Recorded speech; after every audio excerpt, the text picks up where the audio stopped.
I've often wondered why. You've got David and Jay and all those stand-up comedians who are on television, have late-night talk shows, doing some kind of, a lot of political humor, political humor in stand-up. And so do people who are at clubs, do a lot of political stuff. But there's not much American political satire. I'm surprised, either with puppets or whatever it might be. Well, the English had that great I know they did. That Spitting great Image was show. amazing. Yeah. I think they tried to... To bring it over here like they did the game shows and everything else. else. Yeah, it'd be like a little rough. Because Spitting Image was, you know, they can, I think, because they have a great tradition of really cruel political satire, but they were so afraid of bringing it over here because they used to do, remember that thing where they had, when Reagan was president, at one point he had the operation, and then they lost his brain and it was swallowed by a sheep.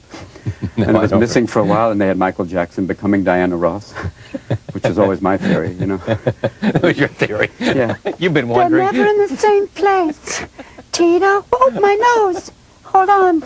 What happened? Oh, no, wait a minute. Someone, I've never had plastic surgery. It's Phantom of the Opera. No, the music of the night. That's right. It's like going political, yeah, great political satire. I mean, there have been a couple of great movies that got near it. I think Wag the Dog was a great... It was great, yeah. Yeah, it was a great satire because, look, it has to be so real that it's, you know...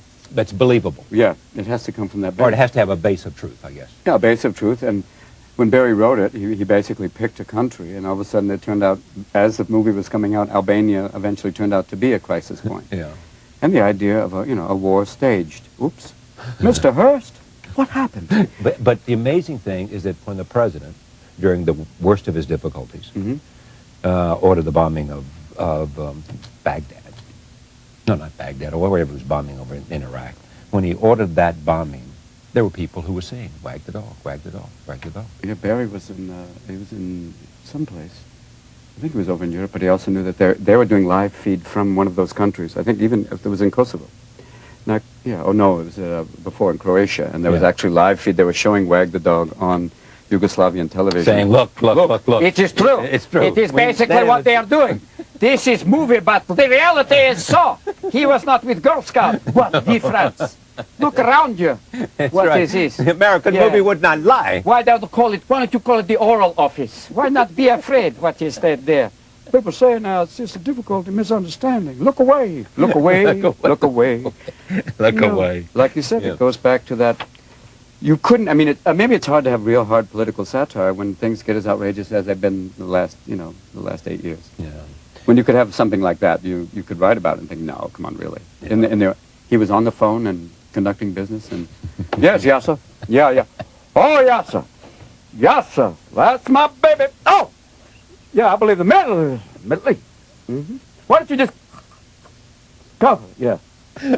Seems fair. Yes, sir. Yeah. Netanyahu! Yahoo! Netanyahu! Oh! Oh, I'm back. Mr. President. Mr. President. Oh, I'm sorry. I didn't know you people were here. Is there someone there, Mr. President? No, not at all. No. I'm here by myself talking to you. You and that little skater? No, Lewinsky, not Lipinski. The double axle.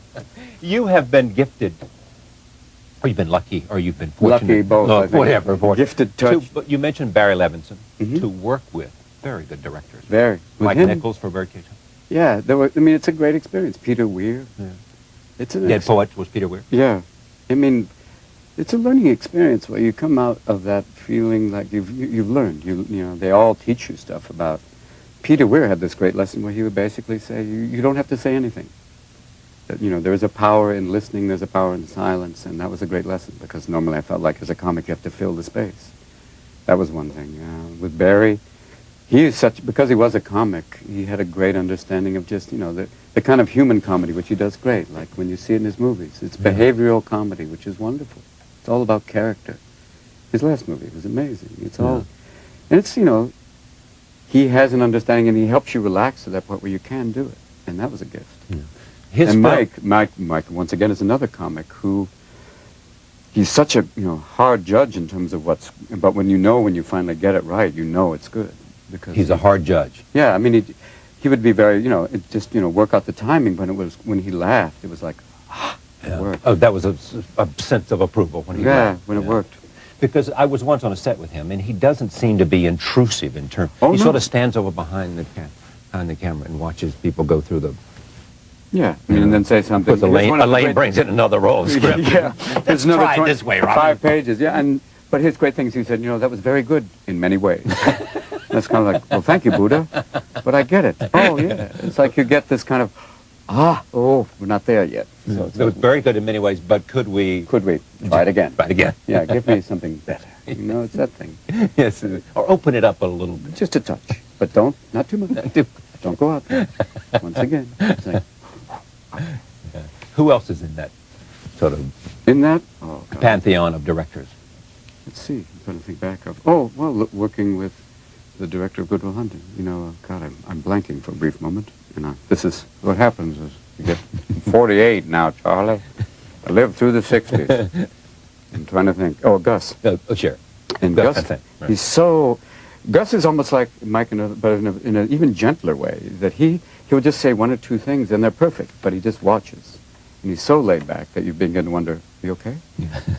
Gus, and you realize he's just taking it in, and he finds the exact thing to say. And he gets to the point where everything, like the scenes with Matt, just become more and more conversational. Yeah. And the acting disappears, and then you start to get more and more natural with it. And that's a gift. You have spoken to this before in other interviews, but you're an only child, I'm an only child. You do not believe this notion that somehow great comedy, great improvisation has to come out of some kind of terrible childhood. Well, obviously, you and I knowing that being an only child, there's a certain kind of loneliness. Yeah. So therefore, you feed your imagination, or you look to... you have to, or you... you have no friends. Yeah, what are you doing? Are you going to play with me? There's nobody here, Robin. Shut up, I know that. What are you doing? I'll talk to you. No, exactly. You'll talk to me.